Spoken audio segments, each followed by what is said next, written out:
Yo, what's good, everybody? Hope everybody's doing all right. Welcome back to the... Okay, never mind. My bad, y'all.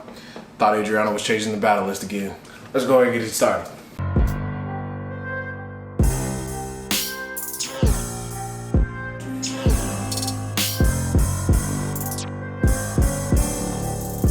We are here for the King of the Ring prediction list, part 3. You already know what it is. Let's not even waste no time. Let's go ahead and get cracking right into it. We're not even gonna waste no time, you know what I'm saying? So let's start with the next battle that we have on the list. So we have Landmine versus Gambino.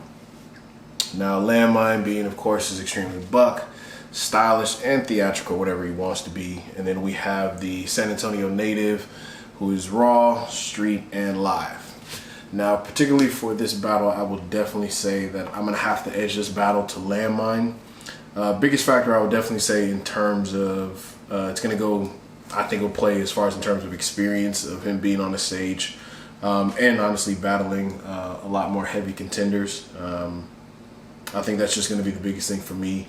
I do believe that Gambino has a chance of winning this battle, but I think that he's gonna have to bring a little bit more to the table. You are battling a heavy hitter from the East Coast, in my personal opinion. And I definitely believe, you know, despite people's opinions and stuff like that, I do believe that Landmine is a very versatile and well-rounded crumper. I'm not saying in terms of like, you know, he's flipping all over the ground and stuff like that. I'm not talking about mobility. Y'all get that misconstrued all the time. I'm simply saying well-rounded as far as he brings a complete package, whatever he is battling. So I definitely believe in this particular battle, Gambino's definitely going to have to take the route of bringing like some combos and material if he wants to win this battle, because I definitely know that Landmine definitely brings that to the table. Because it's not a situation, I wouldn't think that Gambino would try and go jab for jab with Landmine. He's got the power side on you, so in terms of like buckness and kind of get off, it does play a little bit into his favor with that particular style. So I would definitely say if this is going to be one of those type of matches, you definitely want to go the route of like bringing material and combos. You can definitely get off on people, and like, you know, rest in peace to the late ER, he definitely said you can beat people with fundamentals alone. But I definitely don't think that this is one of those battles that you want to take that risk. I don't predict any kill-offs or one-rounds for this particular battle, but I will definitely say it again. I edge this battle to Landmine on the basis of experience and you know, being on a big stage. So next battle we have, so this battle was recently changed. It was originally scheduled to be Dead End versus Illa Red, but we did have a slight change in the battle list, so it's actually going to be Dead End versus Swift. I do actually like this battle about the same. You know, the last battle with Illa Red, that was going to be definitely a styles clash, and I was looking forward to it, but I like this battle just as much. Now, Dead End, of course, being the brash, street, and kind of beefy dancer, and Swift bringing that athletic, street, and conceptual style of dance. It can be theatrical as well. Both can be theatrical. I've seen them in a lot of situations. You know, depending on whether Dead End comes as Twinn terrorist, or you know, maybe Swift comes as Lil Maverick. We don't know. So based off of what I've seen from these two, my prediction is I'm going to go with Swift for this particular battle. Don't hate me, Dead End. You still family. I still fuck with you, bro. Much love. Don't hate me. Don't kill me. But I think because of the kind of style that Swift brings to the table, I believe his versatility and patience will win him the battle. I think the best way I see Dead End winning this battle would be to overwhelm him, making Swift's style look redundant. Swift has a very good way of articulating his movements and walking his opponent down, like literally showing you like what I'm doing as I'm moving through my round. And that's why I say, like, in a lot of ways you can definitely say it is conceptual, like I'm going to show you how I'm beating you so that you can clearly see it, or you can call it theatrical as far as like kind of acting it out or whatever the case may be. But I definitely like this battle, and like I said before, you know, again, y'all know my motto, I don't put nothing past nobody. You know, Crump is damn near 80% mental and 20% physical, in my personal opinion. So you can lose, you know, on the wrong day. Let's go, Legacy, I see you. So it just depends on, like, you know, person on the right day. So I definitely think that in this particular battle, it's going to be an in-your-face kind of battle. Dead End has never been the type to, to step down and show weakness in the battle. Even if it's just a friendly battle, he's still up in people's faces, like showing them like how much better than I am. I'm finna dog walk you. And he's prone to the streets. Like, no matter where he goes, I would definitely give it to him. Like, yo, he is, in my personal opinion, Dead End is like the new generation street captain. Like, yo, he is like with the shits at all times. Doesn't matter if it's on the stage, in a tournament, or on a big, or in the street. He's going to keep it straight buck with you. So I gotta respect that. So I definitely think that he does present the ability of overwhelming Swift and just simply making him look like average. You know what I'm saying? So, but again, Swift's been in the game for quite some time. He's experienced, been around the block, around a lot of people. And again, I'll definitely say, and people don't add the psychology to it as well. We ain't seen Swift get out there and dance in a little bit of time. And he's got that dad strength now, you know what I'm saying? He's a father to be.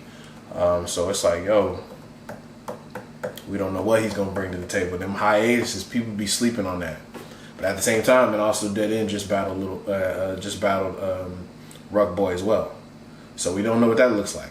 That could have definitely been a boost for Dead End. So I don't know. It's up in the air with this one. But my vote's going to go in favor of Swift in this particular battle. I do look forward to that battle. And like I said, I don't.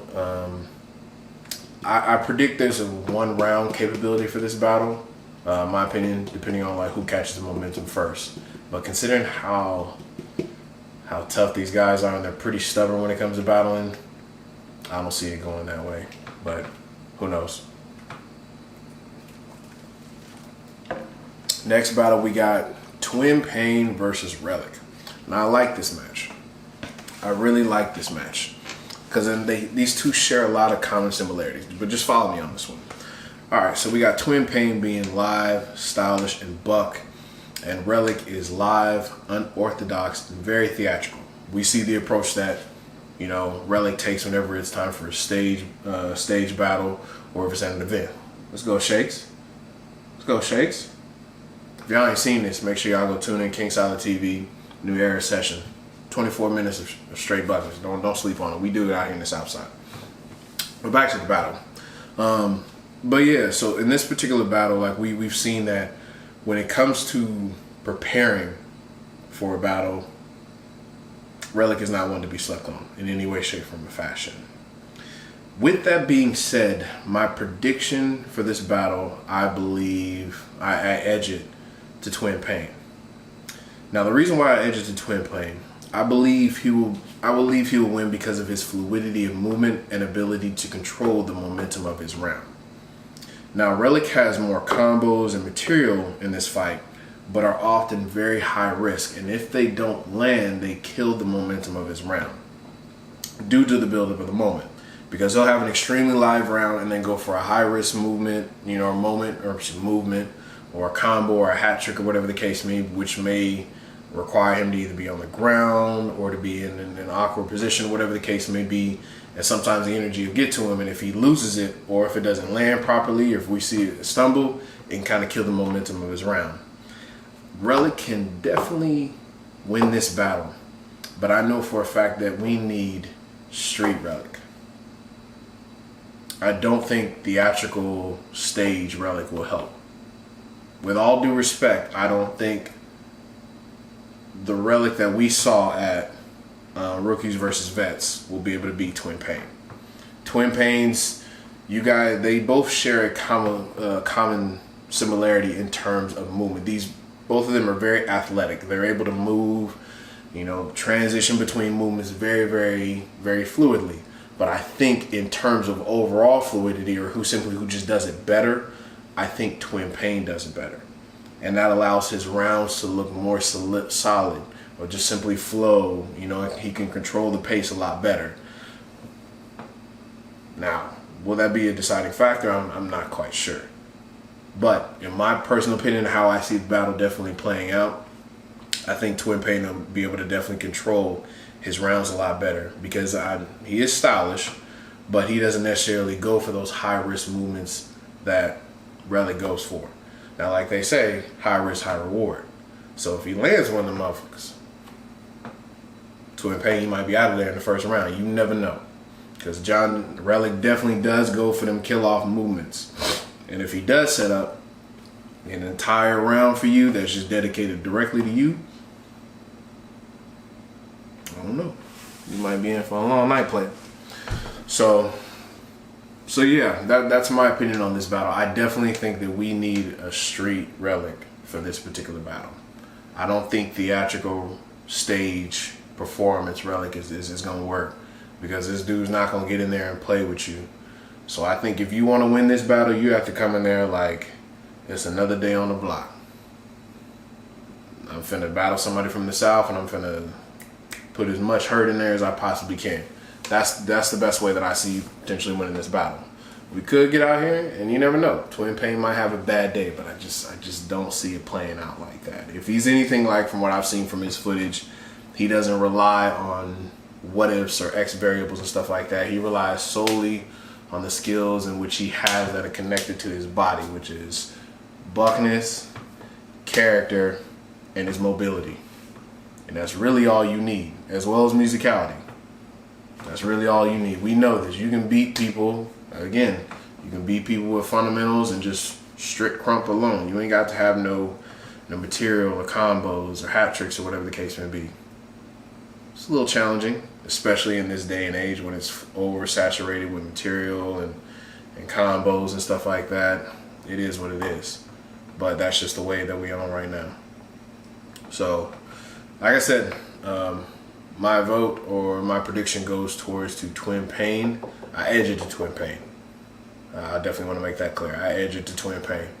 But Relic definitely does have a ability to win this battle. I don't predict any kill-offs in 1 rounds for this particular battle. Next battle we have Brutal versus Alchemist. Now this is another battle that on different sides of the spectrum, these two share some similarities as well. Now Brutal is stylish. Brutal, Bad Moody Rex, stylish, material heavy, buck, and conceited. And has a very, very, very, very strong stage presence and knows how to work a crowd, which I admire. He's a showman. Alchemist is very technical, catty, theatrical, and is a showman as well. Now, my prediction for this battle, I have Brutal for the win. In this particular battle, I'm betting on Brutal because I believe his style is a little bit more dominant, has the ability to work a crowd stronger. I've watched both of these two. I've come up in the game with Jay Fury, Nemo, for quite some time. And I've seen his style. He's very much a showman. Very, very, very crafty, very catty, very much about like performing. And that's not to like downplay him, like saying that he ain't battling or nothing like that. But again, the ability to perform and execute in front of a group of people is extremely important when it comes to stage battles. When you're out in the street, that shit don't matter. But when you're in front of a group or an audience of people, your ability to perform is extremely, extremely important. If you don't believe me, get out here and just dance like you in a street battle and watch you lose. That's just me. No contradiction to what I just said about Relic and stuff like that. But you get what I'm saying. What works in the street doesn't always necessarily work in front of a crowd, and what works in the crowd doesn't always necessarily work in the streets. So what I'm looking at as far as in this battle, I believe that this seems, in my personal opinion, this is going to be the most entertaining battle of the night. Because these dudes are very much about, like I said before, they're about performing and very much working a crowd. So I believe this is going to be one of those rounds or one of those battles where it's about who finds the moment first, who captures the crowd. That's what it's ultimately going to come down to. Both of them, Jay Fury is a Southern veteran, I believe, or at least from what I can see. Brutal looks like a heavy hitter from the East Coast or Midwest. I do apologize. I'm not sure particularly where you're from, brother. Don't hate me, but I respect your craft, brother. Hold it down. Don't play with me. So yeah, it's definitely one of those battles where I see this has the potential to be the most entertaining battle of the night. I expect a lot of hat plays, you know, moves, musicality, dancing capabilities and stuff like that. I've seen, you know, Brutal, you're brutal in your own way. And you're in your own way. Almost in a very conceited way. You know what I'm saying? That's how I definitely see it. So I think it's one of those battles where this is gonna be a fun battle to watch overall. I think there's a high potential for kill-offs in this particular battle because these two, from what I've seen in their own ways, are technicians. I've seen the way that Brutal sets up his movements, and I like them.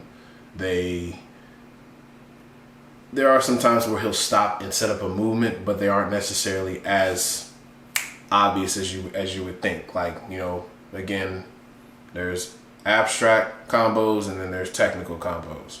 You know what I mean? We mostly see technical combos from everybody nowadays because everything's about connecting lines and stuff like that, or being, you know, stitched or whatever the case may be. You don't see that too much from him. But all the more, I do enjoy the way that he constructs his movements. And again, Jay Fury, Southern veteran, he is one of the original technicians out here in the South. So I think he can pull it off. I will definitely say, Jay Fury, Nemo, I need you to go get Flyboy real quick, okay? Go get him and bring him out here. If y'all don't know who Flyboy is, don't even worry about it. Don't ask no questions. Don't worry about it. Don't worry about it. Just see him whenever he shows up for the event. Go get Flyboy real quick. Go ahead, get, you know, dollar on the head, you know, my Dougie, you know what I'm saying? Go get that man. Go get him. Because when it comes to this battle, this is going to be the one that we definitely want to see that's going to capture the crowd. I think this will be the one that kind of lightens the mood versus like all these heavy, you know what I'm saying, intense battles that we got going up right here. Because these three lineups are like a liveness, you know what I'm saying, kind of beefy, and then you got a really raw battle before that. Like, yeah, this is definitely, in my personal opinion, this is going to be the most entertaining battle of the night. So that's what I think we're looking at. So that's what we're going to have to go with.